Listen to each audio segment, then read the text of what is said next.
Hi guys, welcome to my channel. In this video, I'm going to show you how I make my honey butter corn. I have 6 corn here. We are going to cook this.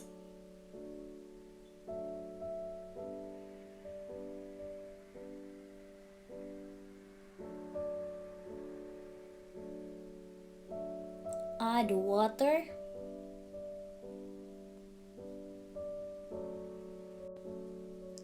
Cook this for 8 to 10 minutes.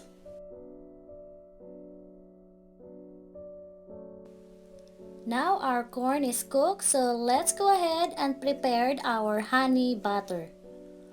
We need 1 stick of butter. Let the butter melt. Then add around 1 to 2 tablespoons of honey.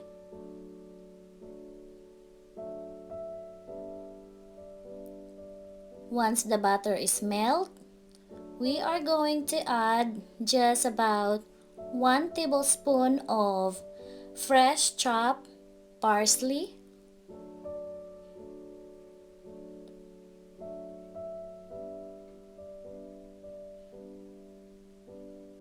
Now that we have our honey butter, let's get our corn.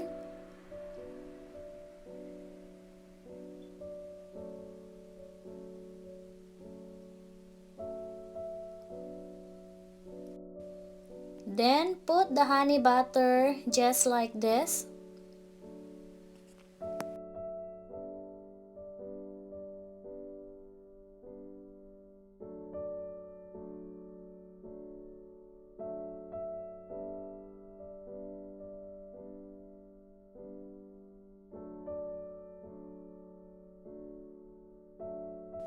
We want to make sure that we put honey butter in all the sides of the corn so that we can really taste the honey butter in it, and it is really good.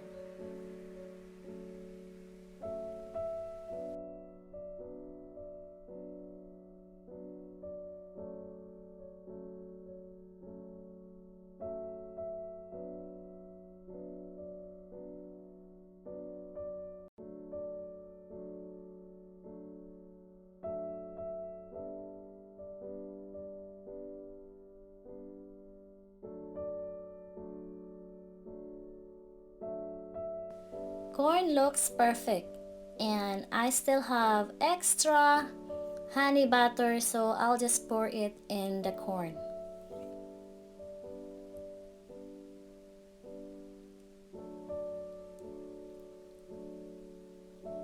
Alright guys, this is it for today. I hope you learned something from me, and suggestion is very much welcome, so just comment it down below and I will get back to you as soon as I can.